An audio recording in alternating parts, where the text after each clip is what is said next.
1957. That was the last time the Detroit Lions were on top of the NFL world. Who did they beat in that NFL championship game?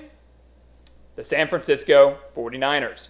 Now, those two teams will meet on Sunday in the NFC championship game for a spot in the Super Bowl. An opportunity for the Lions to advance to their first ever Super Bowl. An opportunity for the 49ers to advance to their first since 2019 after falling short in the NFC championship game the last few years.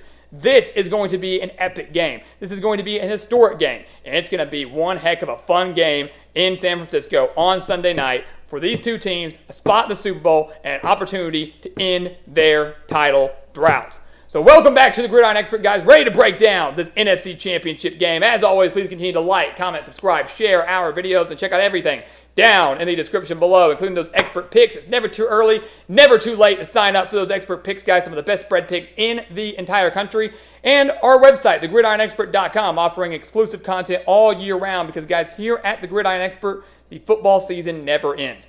We are producing year-round football content. So when you're hungering for football in the middle of April, come here. This is the place for you. Non-stop content. The season never dies here at the Gridiron Expert. We want you to become a member of our GE Nation.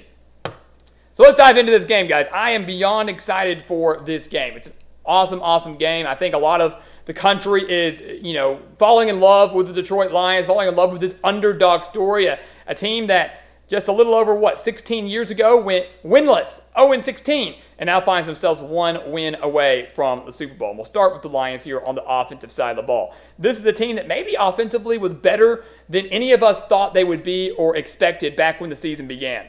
There's so many young pieces on this Lions offense, and yet they're absolutely killing it. This is the third-ranked offense in the National Football League right now, averaging 395 yards per game. They're fourth with over 270 passing yards per game, and fifth in the run with 136 rushing yards per game.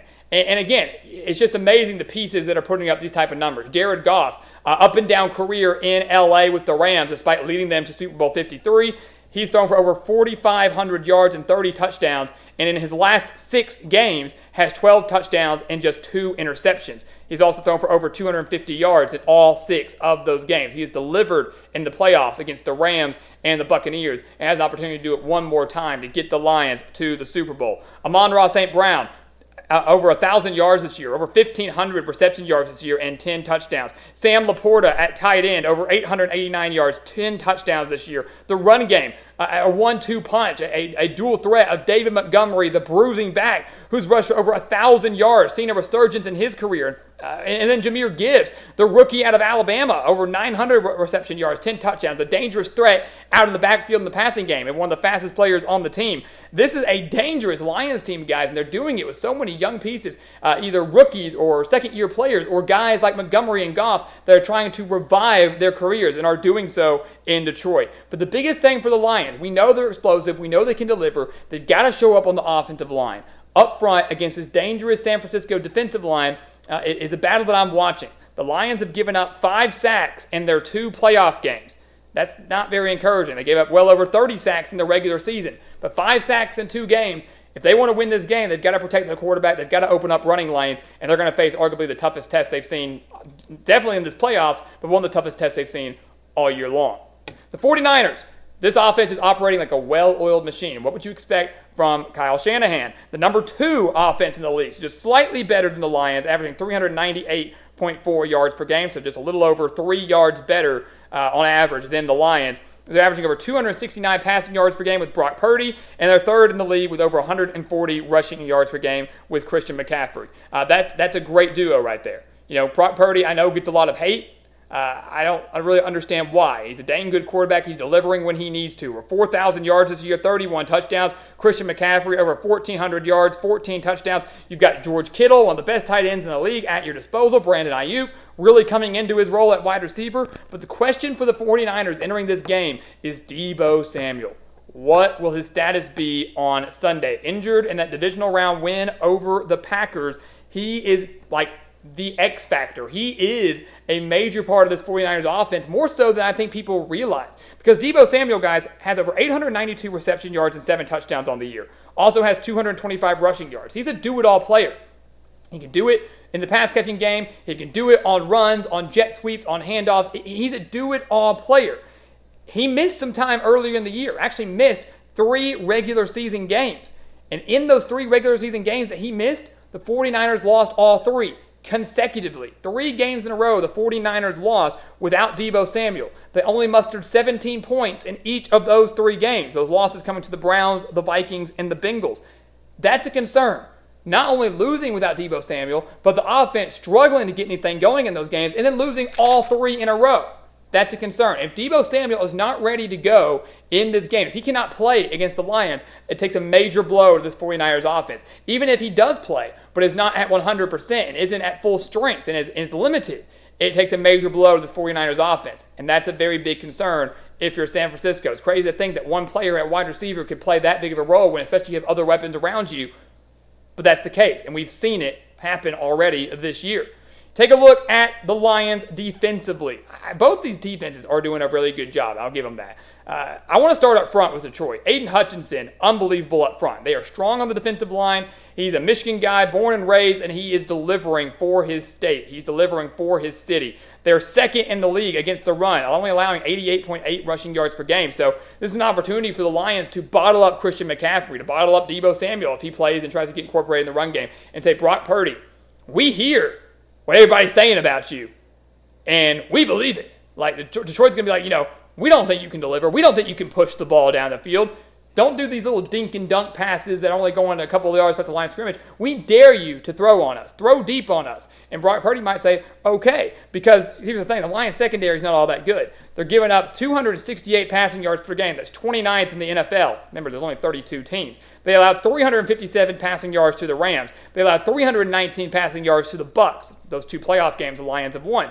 But they did pick off Baker Mayfield twice in the last week's divisional round game, and they did have 16 interceptions in the regular season. So I think it's kind of a risk and a reward type thing. The secondary is not all that great, but if the Lions can force a turnover or 2 for Brock Purdy, they're cool letting him throw for 350 yards on him. They don't care.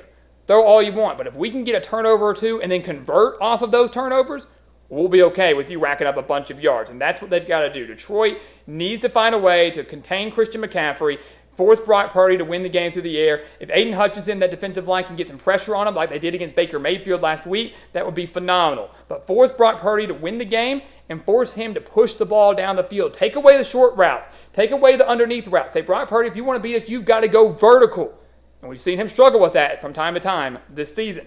Take a look at the 49ers, one of the best defenses in the league. 8th in the league, allowing just 304 yards per game. They're 3rd against the run, 89.7 rushing yards per game.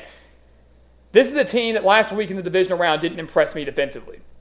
It's a team that was getting picked apart by Jordan Love. And had it not been for one errant throw by Jordan Love, a bad interception that you occasionally do see from a rookie quarterback, the 49ers probably lose that game. They probably lose that game if Carlson doesn't miss the field goal for the Packers. I mean, the 49ers were very, very fortunate in their win over the Packers last week. But this is still a defensive line, guys, that has 48 sacks on the year. This is a team that knows how to pressure the quarterback. This is a team that has forced 22 interceptions on the year. And if I am the 49ers, if I am their defense, I'm looking at this and saying, we have got to get the Lions behind the chains.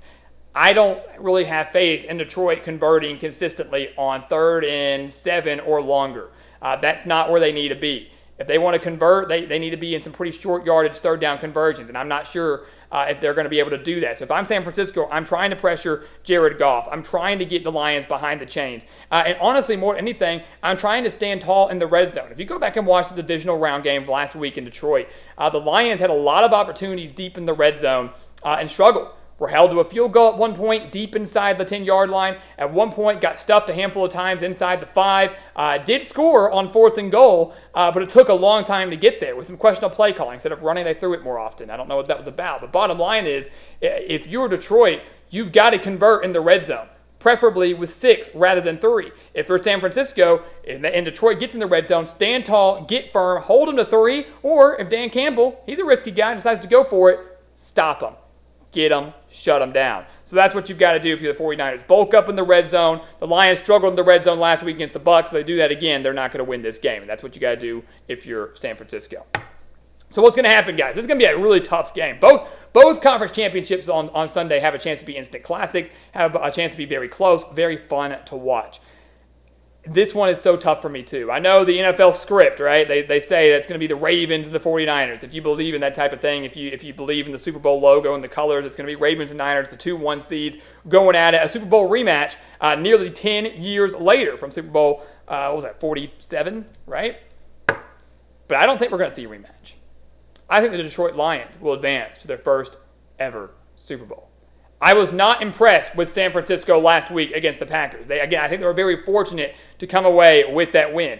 A bad mistake by Jordan Love that most quarterbacks like Jared Goff would not make, and a missed field goal that really wasn't all that long of a field goal kept the 49ers in the game and ultimately gave them that win. That field goal goes through, it's Packers and Lions in Detroit, and I'm picking Detroit to win that game. I think Dan Campbell and the Lions right now, they're a team of destiny. They're playing with a different energy. They're playing with a different intensity. They believe, for the first time maybe in franchise history, this team believes, and they will go on the road to beat the 49ers, especially if Deebo Samuel does not play, or especially if he's very limited. That limits the 49ers offense. That Detroit defense takes advantage of it. They pressure Brock Purdy. The offense comes through, and Dan Campbell will lead the Lions to the first ever Super Bowl, where they'll face either the Chiefs in a rematch of the first game of the year or take on the Ravens. Either way, Super Bowl 58 shaping up to be a classic. But give us the Lions to pull off the upset and advance to the Super Bowl. So guys, as always, thank you so much for watching us here at the Gridiron Expert on YouTube. Make sure to continue to like, comment, subscribe, share our videos, and check out everything down in the description below, including those expert picks, including that exclusive content over on thegridironexpert.com. Do not miss out on that, guys. A chance to indulge in football content, college and NFL, year-round. The season never ends here at the Gridiron Expert. Go check it out and become a member of our GE Nation. And once again, guys, as always, thank you so much for watching, and we'll see you next time right here on the Gridiron Expert. Yeah.